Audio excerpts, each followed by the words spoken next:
let's talk for about a minute about that. I've seen you speak before, and you say that retirement planning is simple, and it becomes simpler and simpler, and you have to ask yourself some key questions.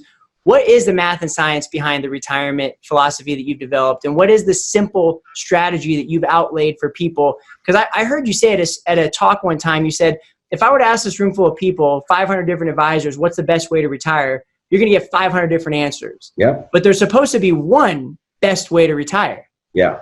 What is that, and what's the math and science behind it? There's a difference between best and optimal, okay? Best, I don't know what's the best. Nobody knows what's going to be the best, right. Okay? But optimal, there is one optimal way to retire. And so what math and science does, whenever they have a situation where there's multiple variables, you're never going to know what's best.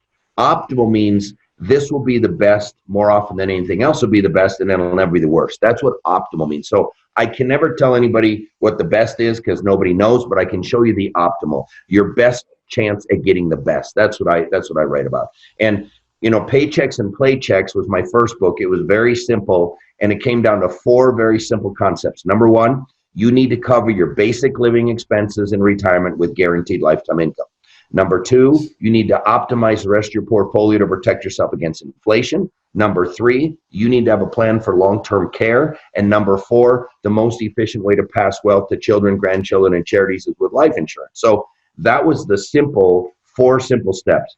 When I wrote my second book for PBS, Don't Worry, Retire Happy, it kind of expanded into 7 and almost 8, and step number 1, you got to have a plan. You need to work with a financial professional. Number 2, which is very important, you need to understand and maximize your Social Security benefits. Step 3, consider a hybrid retirement. That means work a little longer, save a little more.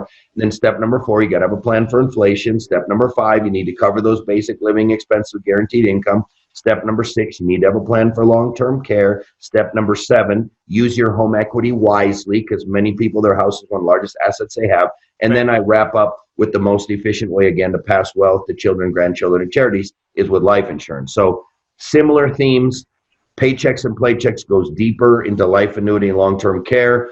Don't Worry, Retire Happy is broader, covers more topics, but they're both very relevant to an optimal retirement. Wow, it makes sense. So giving people the simple step solutions to find the most optimal retirement for them.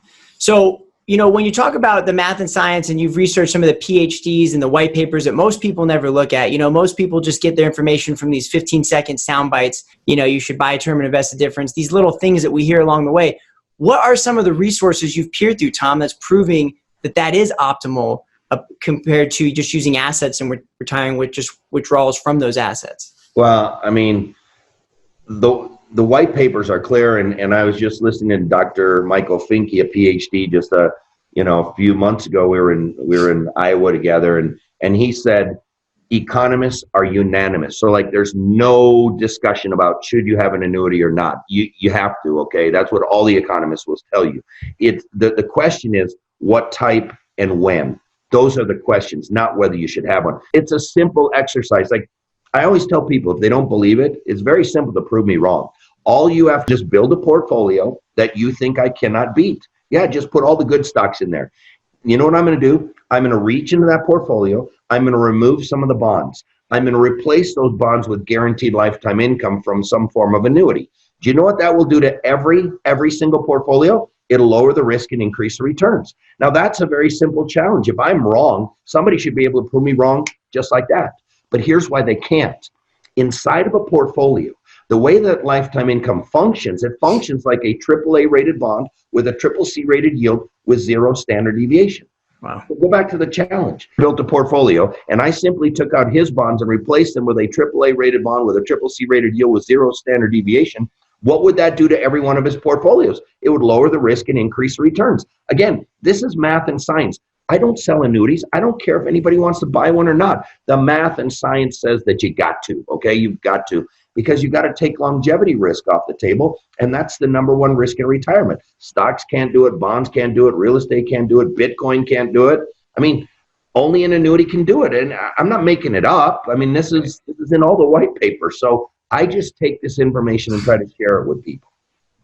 That's wonderful. Yeah, because we do live events, Tom, where we do education on Social Security and retirement, and it's so sad. It happens all the time. I mean, it never it never doesn't happen at one of these events. Some sweet little, 85-year-old lady will walk up to me at the end of the event and go, gosh, that was a great, presentation. I learned a lot. I don't think I'm a good client for you. My husband passed. I have my Social Security check. I just moved in with my daughter. And it's such a sad way to transition towards the end of your life. But yet when you're sitting with a couple 20 years, 30 years earlier, and, they're like, well, I hate annuities and I don't believe in life insurance, right? And so it's like, the two products that are built to make sure that doesn't happen to the little sweet little widow, why is it that people hate them so much? No, they don't hate them. They don't understand them. And so what I will tell you is, part of it when I train financial advisors, I say, you got to communicate this. And again, it shouldn't be your opinion, shouldn't be my opinion. Let's go to what the research shows. Let's look at what mathematically and scientifically will give you the most for the least, because that's what retirement's all about, is getting the most for the least. And, for example, I just use me as an example. I mean, I own 11 annuities. I wouldn't own one. I would not own one single one if they were a bad product. Now, why do I own annuities? Simple. I have enough money to retire. So if I have enough money to retire today, what is the worst thing I could do? The worst thing, lose my money. Right. Yeah. I wait 30 or 40 years. I save, I invest, I do everything right. And then 6 months before I retire, the market crashes and stays down for 20 years. And that'd be the stupidest thing for me to do. Look, I want to make as much as I can make, but more importantly, I don't want to lose what I've already got. Right. But some form of annuity can do that for me. So I have different annuities for different reasons. I buy deferred income annuities that give me the highest guaranteed income for the rest of my life. I have fixed indexed annuities with income riders that can give me a higher potential return, not as high guaranteed, but higher potential. And then I've got some variable annuities that I use for my most aggressive money, where I want to make as much as I can make, but I don't want to lose what I've already got. Well, right. That's what they do. And so, if people, and then, we've got 4 kids. And one day we're sitting around saying, how much should we leave to the kids? I don't know. What do you think? I said, well, if we bought a $1 million second die life insurance policy, name the 4 kids beneficiary, when we're both gone, they're going to get $1 million tax-free. Well, so that's what we did. We bought a $1 million second die policy, named the 4 kids beneficiary. That policy is completely paid up. Do you know what the total cost of that policy was? $150,000. So now think about that. For 15 cents on the dollar, we get to leave our kids $1 million tax-free. Who gets to spend all the rest of the money? We do. Right. See, if I want to spend my money, I leave them life insurance for pennies on the dollar. But if people understood that, they wouldn't hate life insurance. They wouldn't hate annuities. They love what it does. They've just been told they're bad, and they need somebody who's smarter than who told them they're bad, that, hey, they're not bad. They're actually pretty darn good, and you can't retire optimally without them. And I can prove all of this mathematically and scientifically. I don't sell those products. I don't care if people buy them or not. The research shows they should.